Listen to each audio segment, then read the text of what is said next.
Hey everybody! This Hey is guys. this is Tag Talkers. I am Nutty Rock Chick, and as always with me is Mr. Matt.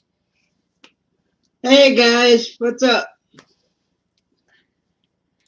And we are here to talk about the wonderful world of WWE, the upcoming pay-per-view, and all of our indie bingy thoughts and fluff. Okay, let's get started.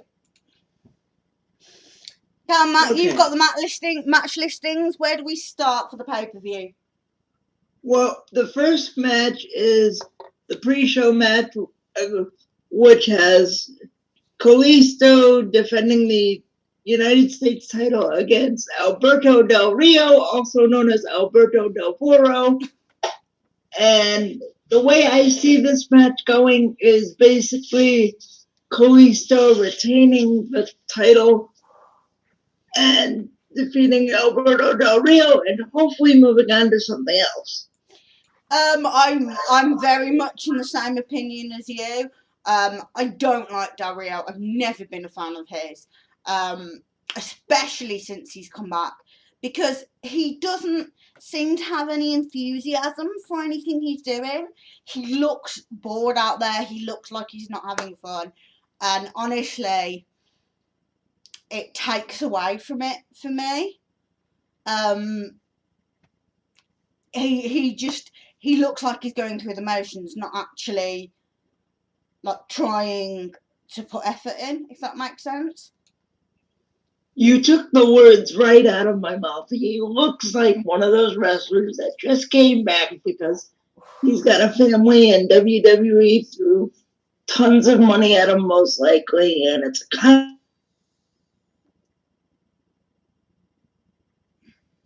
a was right plainly now. It was not what was going to make him fulfilled as a performer. Yeah, well, from what I heard, the only reason that he actually came back was because he fell out with the people that make Lucha Underground. Fell out, as in had a disagreement. As in, had a screaming round when they said, "We don't want you anywhere near our product anymore." Yeah. Well, and Triple A didn't want him back. Apparently not. Apparently he's burned all his Oh, bridges, and the only place he had left to go was WWE. well, that sucks for him. Um, I don't know. I just, when I look at all the guys on the indies, it's the same problem I have with Brock to a certain extent, but at least you can say with Brock that he brings in money. Yeah. But I don't like seeing guys on the main roster who don't really want to be there. When there's guys below them that really want to be there. Yeah, exactly. When there's guys on the indies killing themselves for $20 a night, and then you've got someone like Del Rio who doesn't really want to be there, doesn't really give a fuck, and just make he makes it hard to watch, which is a shame because Kalisto's lovely. Kalisto's a Yeah. cracking guy. Yeah. And you can see what they're building him up as. They're building him up as this generation's Ray. Yeah, and I think he can do it as well. I think he's an extremely talented young man. Yeah. Yeah. It's like you said when we were watching, I think we were watching Raw. You said Kalisto is acting like, I'm young, I'm a rubber band, I can do whatever I want. Now, and that's all well and good, but WWE's got to get through his head that if he wants to have a long career, he can't always take the chances like he took at TLC when he went through that ladder and everything. But Yeah, I mean it's he reminds me of young Ray because Ray was much the same. When he was younger, he would do virtually anything they asked him to do because he treated his body like a rubber band, because he was ultra flexible, because he could take the bumps, which is fine when you're in your late teens and early 20s. It's not quite so easy when you're 30-something. Yeah. Yeah. So I think that pretty much covers that match. What do you think's gonna happen with it? Yeah, I'm in full agreement with you. Kalisto for the win. Please disappear Del Rio as soon as possible. Okay. The first match on the main show, as it's said in business, the curtain jerker match, is supposedly Chris Jericho versus AJ Styles. Wow, okay. That's what it says on the Wikipedia layout for the card, but it could change. You know. Yeah, it doesn't always work that way. Yeah. I'm genuinely quite surprised about this card because it's the first one I've seen in quite a long time where most of the matches on the main card I have some interest in. Well. I've got to say my little piece, if you'll forgive me. Because I want to tell them, the guys who watch us, the little bitsy story about me and you watching Raw and my reaction to AJ Styles. Yeah. Because my reaction to AJ Styles was pretty much a high-pitched squeal and then AJ. Yeah. And guys, trust me, it is like an 8-year-old girl seeing a member of One Direction that they love to death. You know what I mean? It really is in real life, to the point where I gotta go, where I have to look at her and go, would you calm down? Yes, I'm a bit of a fan of AJ Styles, if you hadn't known. I was actually wearing my AJ t-shirt the other day as well. Currently styling the KO shirt. Yes, which is very stylish. Yeah. Yeah, so if I remember right, AJ beat Jericho and then Jericho beat AJ and this is the rubber match? Yes. Right. So I get the feeling that they're gonna put AJ over Jericho because I think Jericho wanted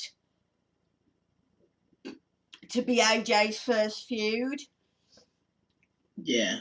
I think either AJ goes over or there's some sort of indecision, which means they end up facing at Mania.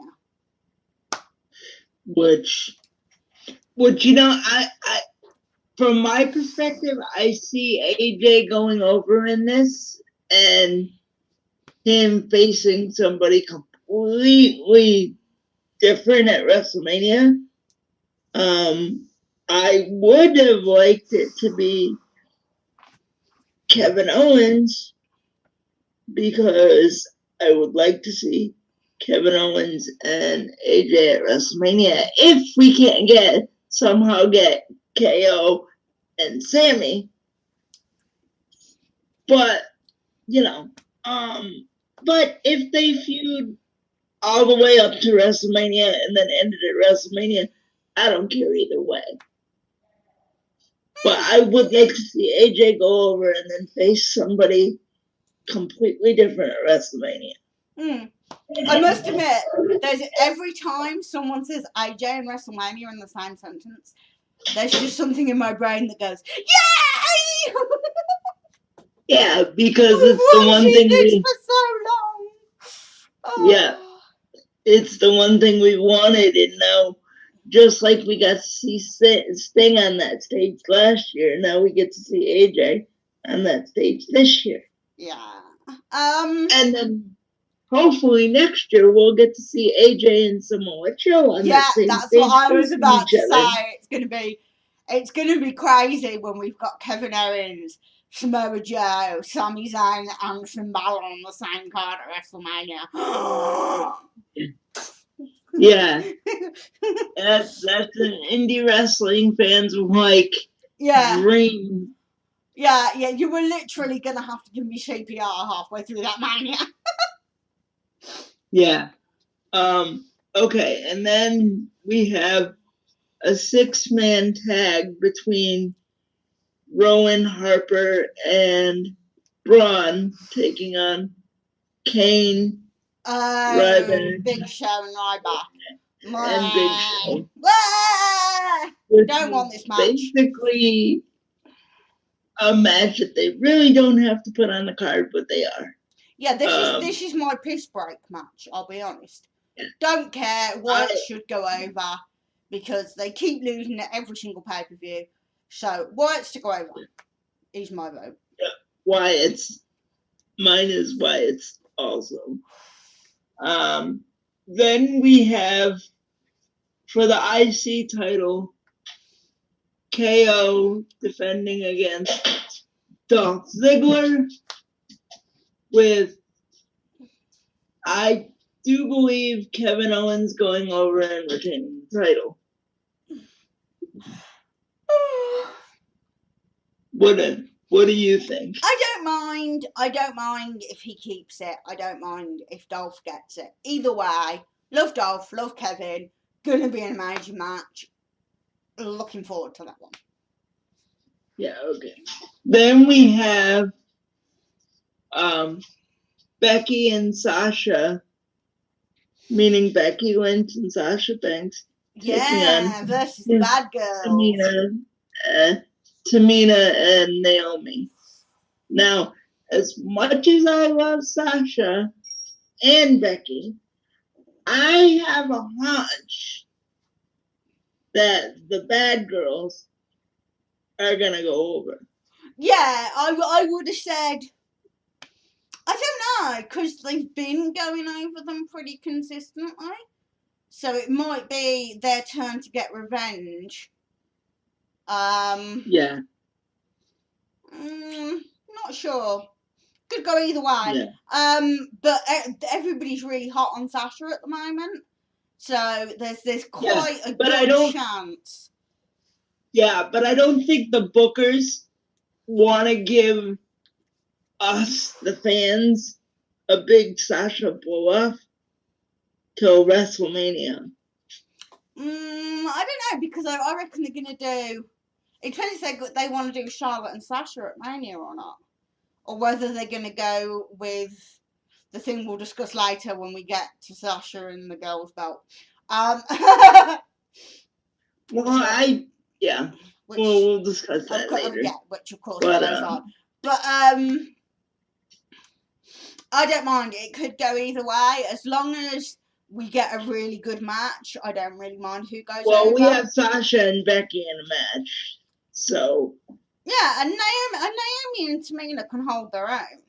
Yeah. So, yeah, I think it's going to be a really good, fun match.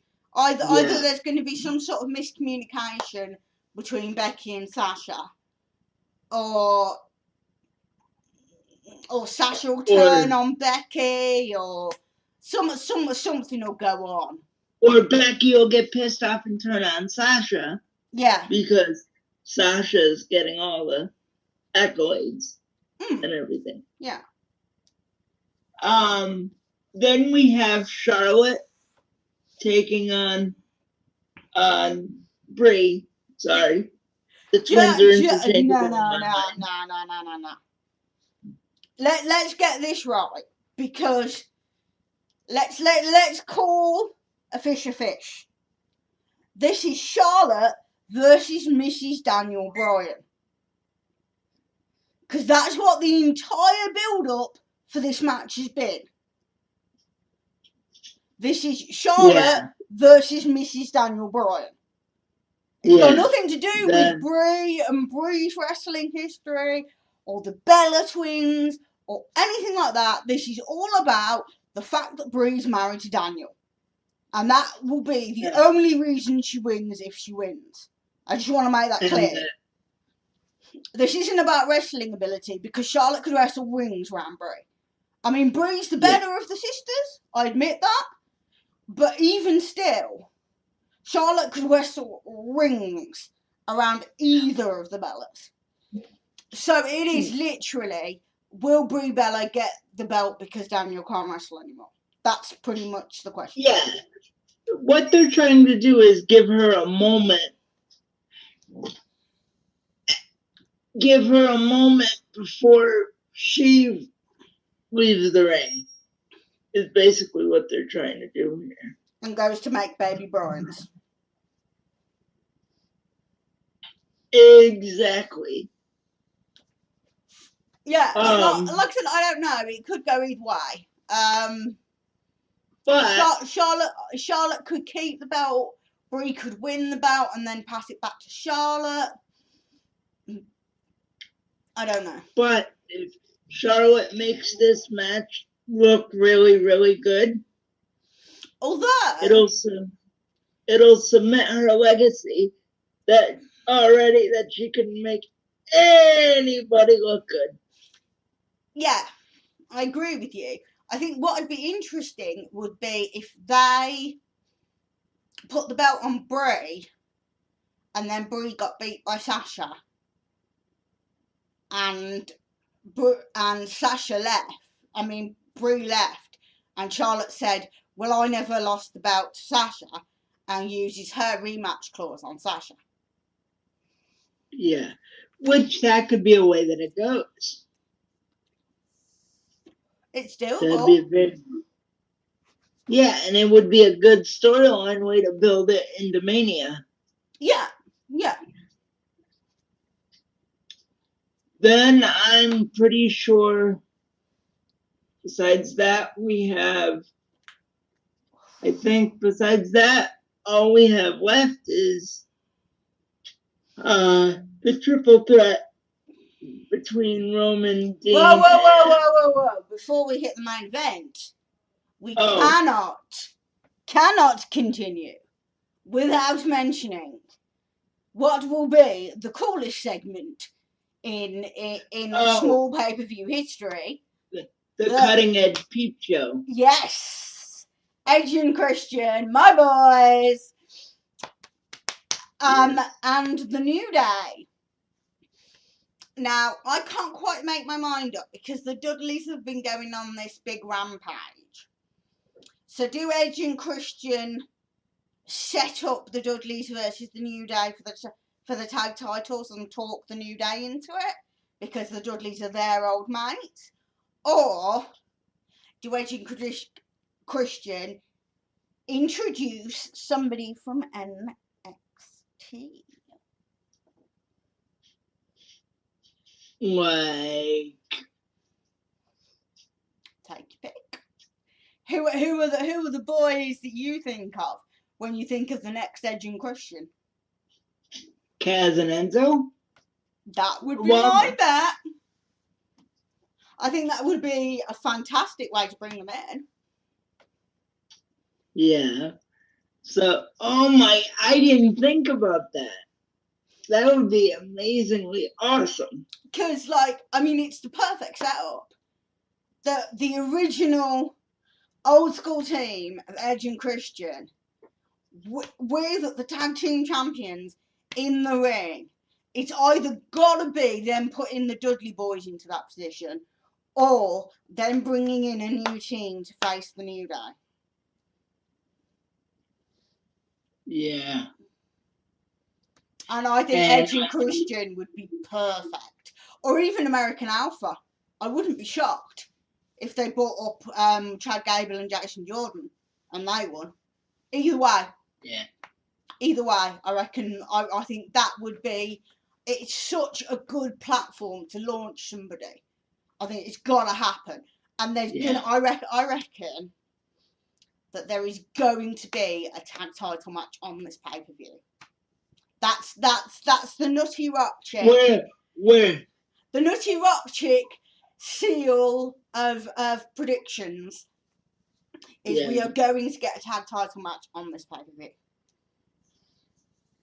Yeah, and I don't disagree with you at all. I think it's gonna be a Charlotte. I mean, it's gonna be a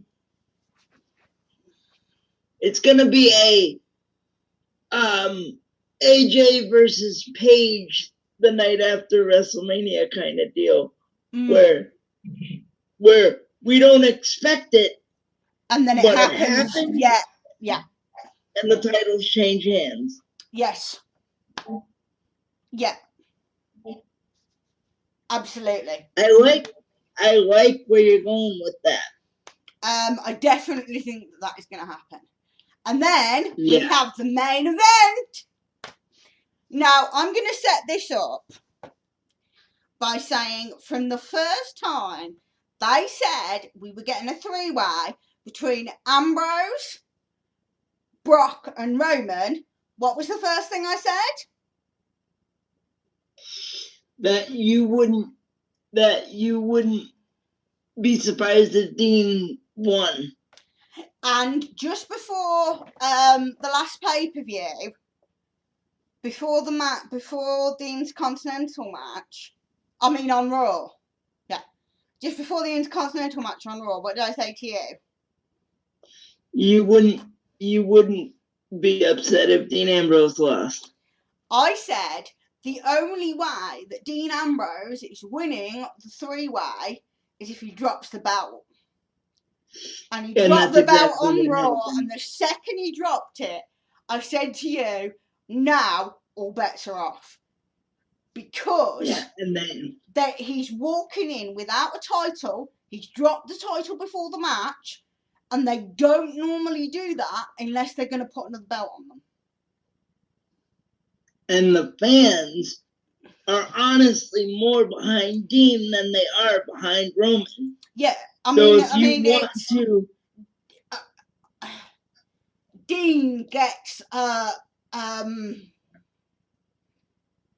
a really big pop in comparison to Roman. I mean, it's like, oh yeah, it's a massive difference. Remember the night after the Royal Rumble? I think it was, or it might have been the week after Rumble. Whatever show it was we were watching that was Raw, and Dean started off the show, and the second his music hit, the place blew up. Yeah. I see Dean Ambrose and Triple H becoming possibly this era's version of Vince versus Steve, to put it in that context. Yeah, absolutely. I totally agree with you. I mean, I don't really like... I mean, I did do it with Enzo and Cass, but I don't really like using I'm just using it as a comparison. Yeah, using like the older stars as comparisons. But yes, absolutely. It is very much... Ambrose very much is a stone cold character, facing off against the evil corporation, ministry, authority, whatever you want to call it. Yes, absolutely. Yeah. And people love that, and people are buying that. People don't buy the Samoan Badass. The only time they buy the Samoan Badass is when Paul Heyman does it in a mocking fashion. No. Ha! I'm going to correct you there. When they actually treat Roman as a Samoan Badass, people cheer him. It's because they kept trying to treat him like a Daniel Bryan underdog. And people are going, the guy's a fucking 6 foot something big badass Samoan, and we're supposed to think that's the underdog? Fuck off. Yeah. I mean, it made no sense. I mean, if you're going to push somebody who looks like that, you push them as what they are. Well, it reminds... Sometimes, and I'm not making fun of Roman Reigns, but whenever I see Roman Reigns wrestle, it reminds me of when Rock made the comment about somebody saying they look like Tarzan. Oh, it was Test saying he looks like Tarzan, but he wrestles like Jane. Oh, awesome! That's what I think of when I think of Roman. Though I must admit, I've had one dream from the first time I realised that they were going for making Roman the new face of the WWE. Now, as most of you know who are fans of mine, I've been a Samoa Joe fan for quite a long time.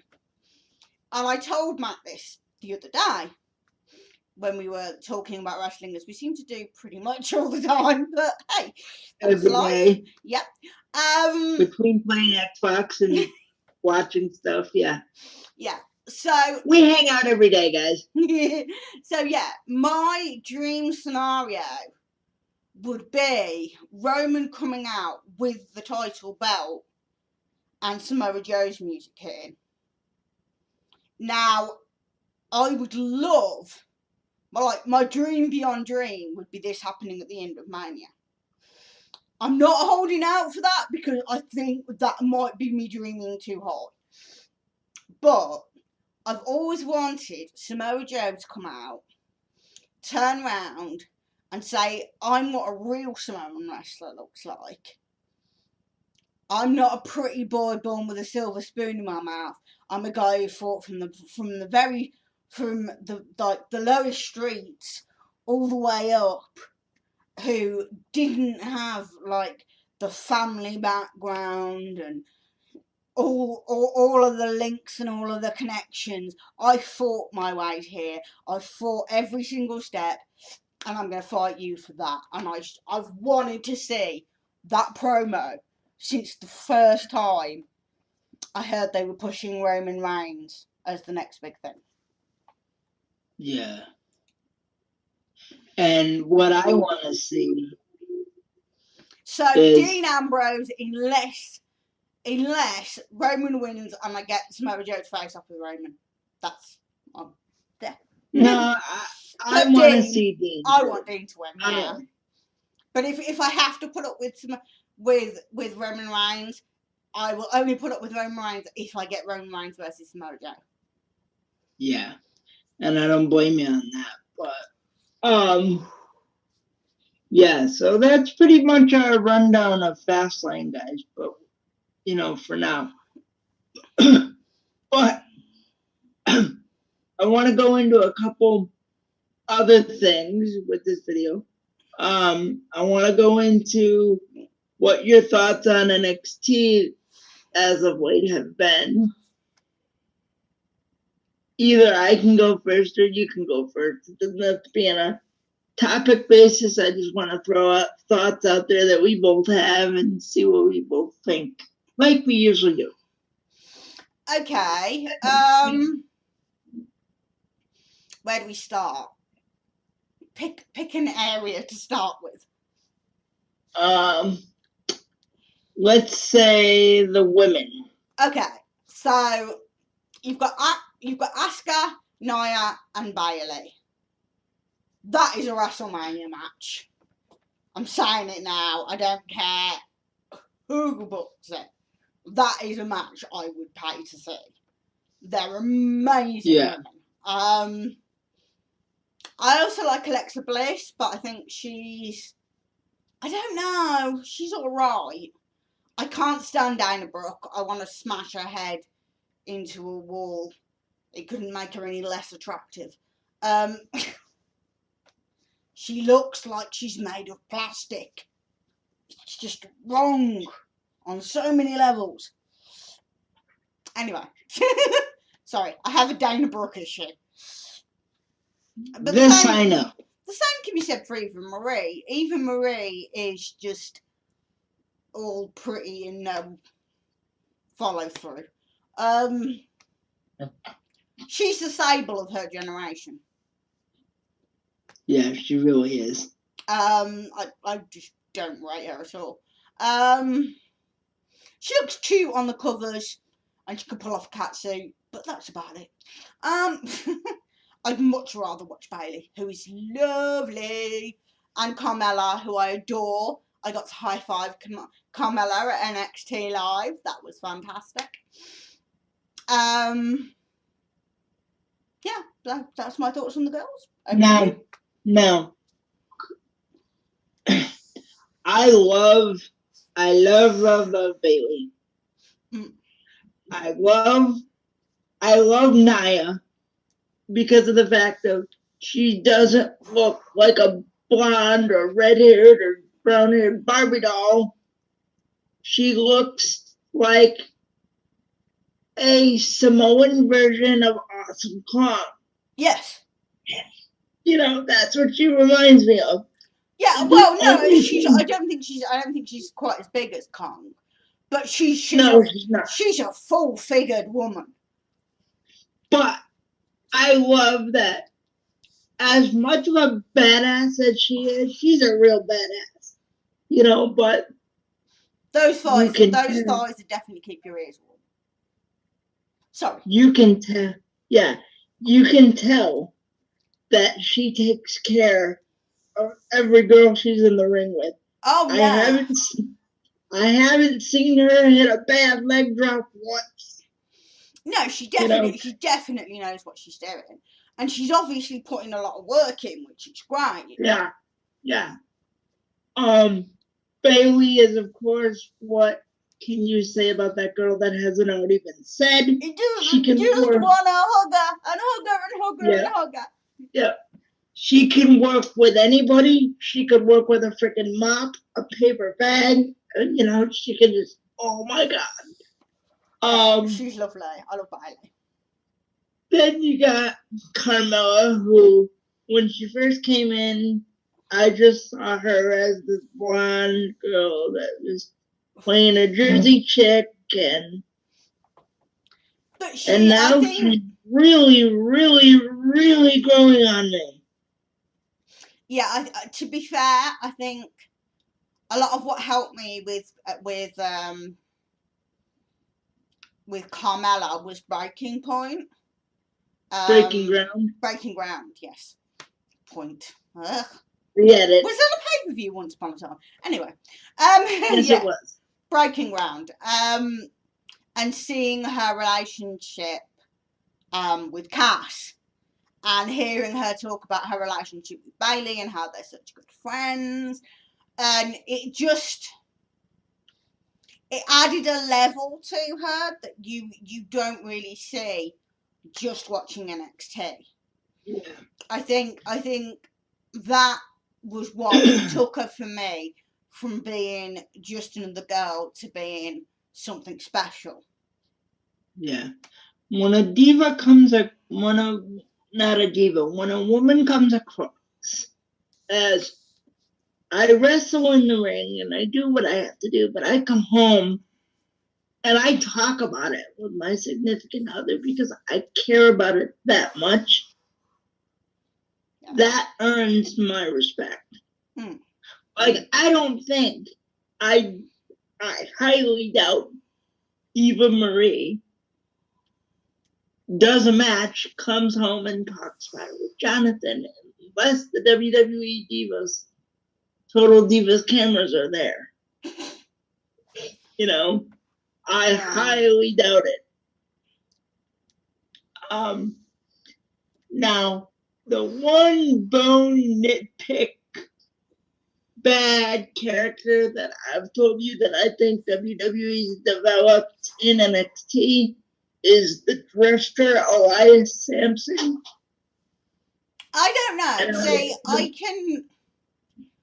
I don't know whether it's just that they didn't know quite what to do with him, because you've got to remember that as much as NXT is such a massive thing now, it is still developmental. I think they kind of went with an idea and saw if it worked, and it's just not really working. He is very good. I've seen him before, and he is actually a very good wrestler. But I'm not sure they're handling making him seem like an enigma type thing. I don't think they're pushing it quite right. Am I boring, yeah? Yeah. Sorry, I don't know, I've been yawning a lot. But anyway, yeah, he's just very odd. Very odd, but But the thing that makes him even more mysterious, and it's like Paul Heyman said back this summer at Caroline's, Corey Graves is the man in NXT. He's getting everybody over, whether he likes them or he doesn't. He's getting them over.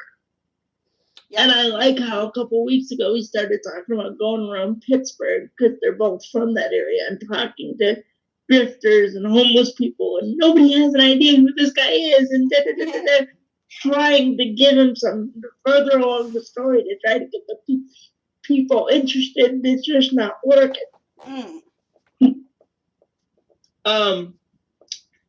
But I know I'm going kind of backwards, but here's the thing about Dana Brooke to me.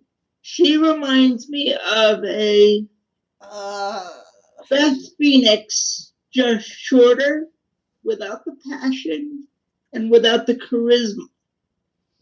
She just, and the stupid thing she does to that poor freaking announcer backstage, patting him on the head. If I was him, I'd be like, don't you freaking touch me. See, I don't mind that. I don't even mind that she's from the world of bodybuilding. What bothers me is that she looks so fake, and I can't get past it. I mean, I know, like, the way someone looks, they shouldn't be judged by that, and I'm the first person to shout when someone does it about women who have curves. But the thing with Dana is she's just so two-dimensional. There's no depth to her. Yeah.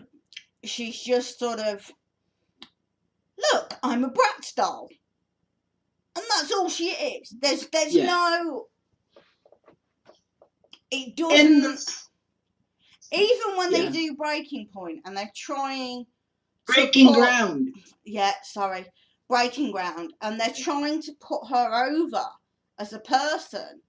She just still comes off as really two-dimensional. Yeah. Like, she hasn't really got her own personality. She just morphs on whoever she's close to. Yeah. Do you know what I mean? And, there's just something slightly weird about her. Oh, yeah. And the other thing I wanted to say is about the women of NXT is Asuka. We love Asuka. Holy shit. Yeah. Talk about the complete package of a woman's wrestler. I mean, she is lovely. I think the only thing that's even close to holding her back, and to be fair, they're working around it beautifully in NXT, is her lack of English microphone skills. But they're using that. They're doing absolutely what they should do with people who aren't so good on the mic. Work around it. And they're doing that with her, which I think is fantastic. But the best thing about Asuka is she doesn't need to talk. All she needs to do is say the person's name and smile. Yeah. Her sadistic fucking smile, and that says everything. Like, for example, this, not last night, but the week before, when she saved Emma and Bailey and then just went and brushed the belt 3 times and smiled. That said everything. Yep. Yeah. And it was like, oh boy. Keep it nice and pretty for me. Yeah, absolutely. Like I said, that match is going to be so good when we finally get that. It just scares. I just have to say this. The only thing about Asuka that scares me is when they put a newbie in the ring, like a breaking ground, like newer girl in there with her, and she goes to kick him. That scares the daylights out of me every time. Yeah, I think they are sort of, in some ways, they're sort of using Asuka as sort of a gateway, if you like.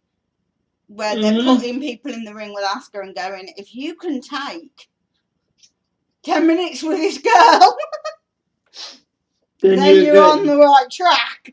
But yeah, Asuka is amazing, but she's been amazing for a long time. It's just that she's now amazing to a whole new audience. Yeah. But it's like I've been saying, like I got you to watch Wrestle Kingdom 10 because there is so much good stuff going on in Japan. The wrestling there is amazing.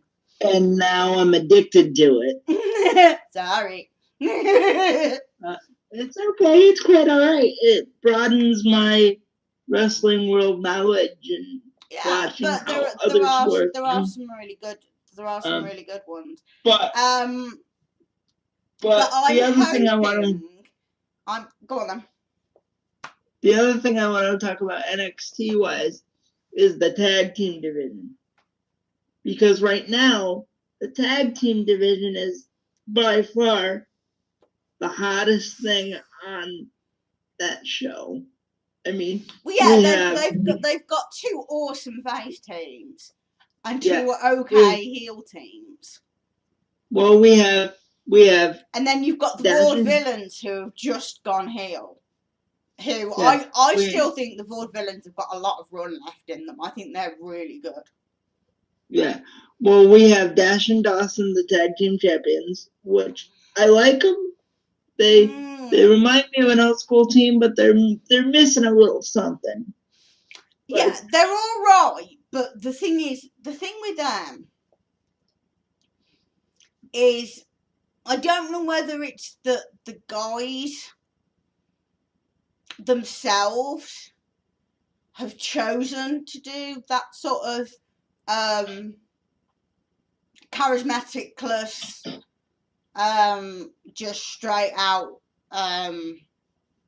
get you in the ring and hurt you gimmick. Personally, I don't like it because it makes them it creates that one-dimensional thing that I have a problem with. You don't really hate them because they're good. Yeah, exactly. They're all right. They're quite good in the ring, but they're just not. There's nothing about them that like makes you feel anything one way or the other, which is why I have a problem with them. But I suppose they can get away with it in NXT because they're going against these ultra charismatic faces. Yeah. But I always thought the best heels are charismatic in themselves. Yeah, and these guys don't say charisma at all to me, really. They just say they're a lunch pail old school heel tag team. They remind me a lot of Ole Anderson and Tully Blanchard. Or not Ole, Ole and Arn is more what they remind me of. Like I said, they're all right. I wouldn't give them that much praise as to put them in with those gentlemen. The only problem with the tag team is the bald one at the tag team. He looks like Gilbert's cousin. Okay, but doesn't that say everything about the tag team that you don't know which one's which? Yeah.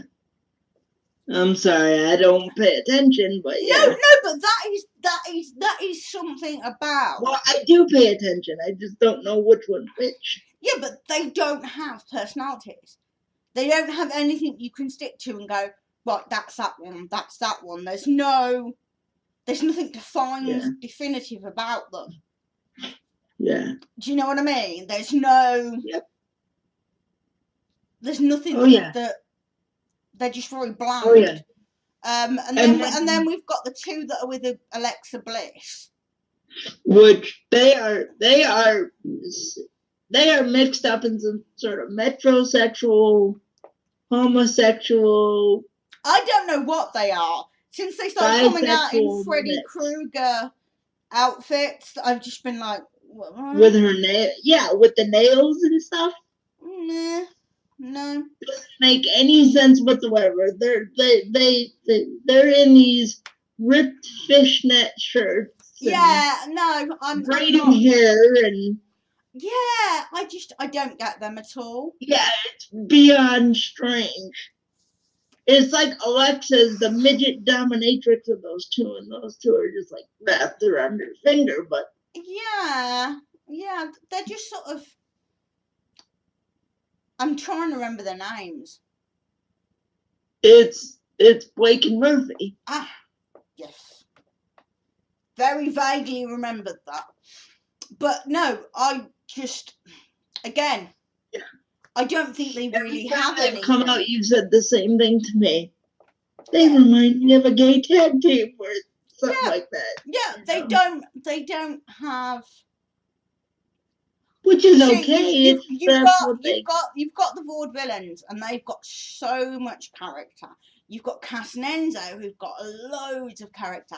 You've got the American Alphas, who have got a lot of I was going to get to personality. next. Who've got so much personality, even though they are very classic wrestlers. They're Olympic level classic wrestlers, but they've got loads of personality. So you've got these teams. Going back further, you had Ascension and the Lucha Dragons. You had teams with a lot of personality. And I think what they're lacking at the moment is in their two main heel tag teams is that personality.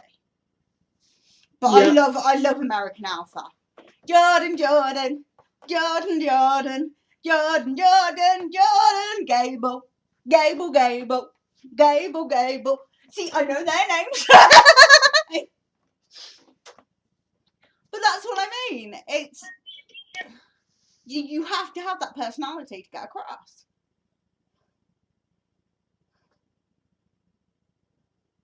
Are you with us, Matt? Yeah, I had to take a quick commercial break. Okay. Sorry, guys. It's alright, I can edit that out, don't worry.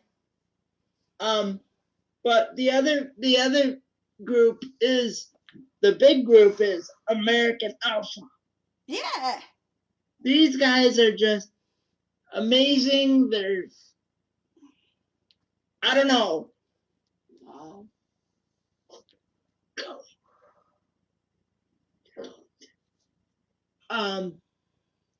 But I love the fact that Jordan and Gable,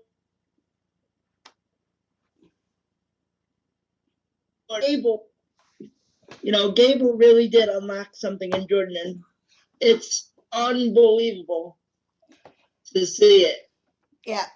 Jordan was missing something, and now that he's with Chad Gable, it's just they're Shawn Michaels and Diesel, and they just No, I think in talking they found each other, and it's perfect. We mentioned it earlier.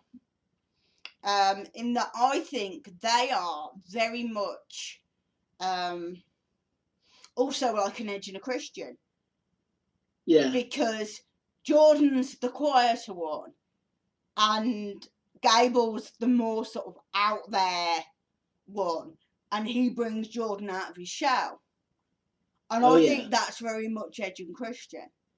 Because I think Edge has always been the more goofy one, and Christian's always been the slightly more reserved one. But Edge brings him out of his shell. Yeah. And I think that's very much true of Gable and Jordan. Yeah. Yeah. I mean, you've seen it in previous matches, but the one that I really got hyped up for and saw it in was on last night's episode when they all cleared house, and then it was Kaz and Jordan in the ring, and they were head to head, and they just both marked out in front of each other, and they're like, both screaming at each other. You didn't see that in Jordan when he first started. No, yeah, they have bought it out of each other, and I think American Alpha are going to be massive. I think they are going to be the team to beat in the future. And I think that American Alpha is going to be a hot tag team, and they're probably going to hold the tag titles a couple times. But if they ever decide to split these guys up, I honestly think you can't.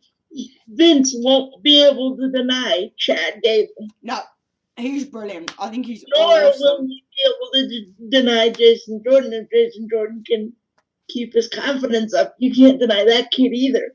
Yeah. One thing I told you while we were watching the last night's episode this morning was that the one thing I noticed you don't want to do, you don't want Chad Gable to get you on the mat. If you do, you're fucked. Oh yeah, that guy he's doesn't let you go. Both of them are technically amazing, but like I said, they're technically amazing, and they've got the personality, which to me is what makes a difference. Yeah. Now, because I forgot to mention this, I wanted to ask you real quick. What did you think of Bayley and Carmella's match from last week? Oh, I thought it was great. I love seeing those two in the ring together. When I watched that match, I thought immediately after watching that match was basically Carmella's coming out party, saying, "Hey, I can do this." I think to be fair, they're building up Carmella to be the face of the division when Bayley hits the main roster. Yeah, because I don't think Nia's gonna have to be there too much long. Like, I could see her being there for another 6 months, 6 to 8 months, but I don't see her having to be there too much longer. Because if you think of it this way, Nikki's out, Bree's leaving. I know she's supposedly leaving in the summer. That's what people say, but I think she's leaving before then. Because I think WWE is going to give her release earlier. Because I think right now she just wants to be home with Brian. So that's 2 divas out. And those spots have to be filled. And so I think Bayley will be up sooner than later. Mm-hmm. And then Nia. Because there's no way shortly after that. What? And Asuka's can't be far behind. Yeah. No, not at all. So anyway, so that's our thoughts on that match, was just basically Carmella's coming out party and Bayley's like, yeah, I can work with anybody, which you already do. Yeah. And the last thing we have to cover on NXT is the heavyweight division. Now, Finn Balor's still the champion. Yes. He's had tremendous matches since he's been champion. He had a tremendous match in London with Joe. Yeah. I mean, that man shows how great he.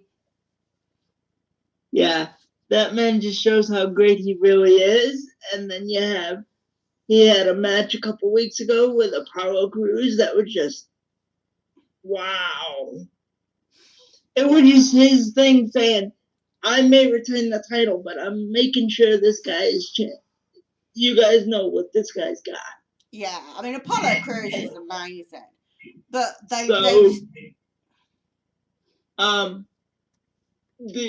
the interesting thing is, since Sammy's been back, what they've been doing with the number one contender, it's like when they did the 3-way with Baron and Sammy and Joe, Baron tapped out, but there was no definitive winner. Yes.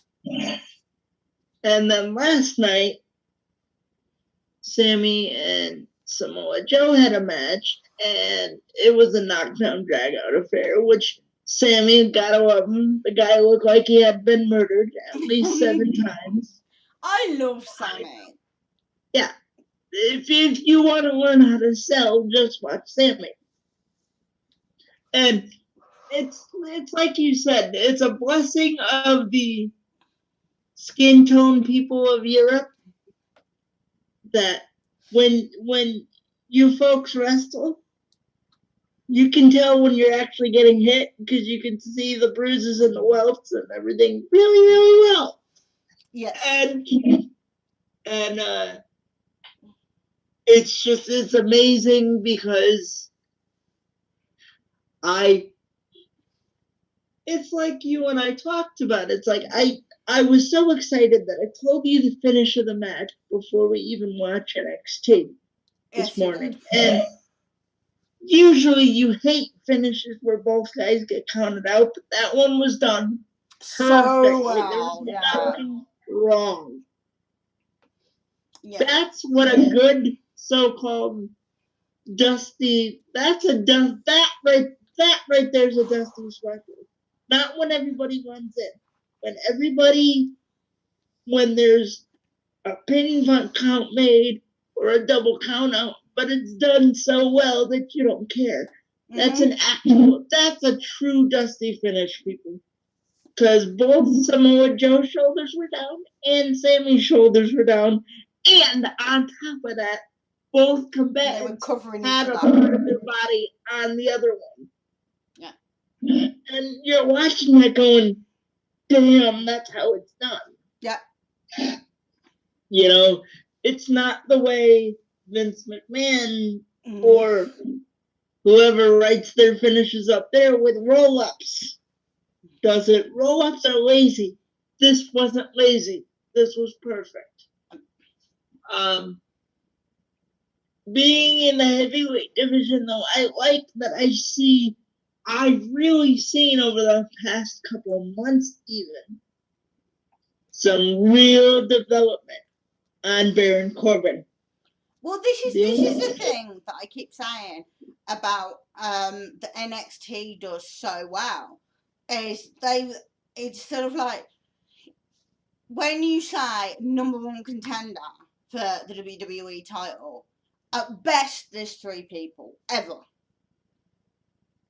It's never. NXT tries to keep it to 1.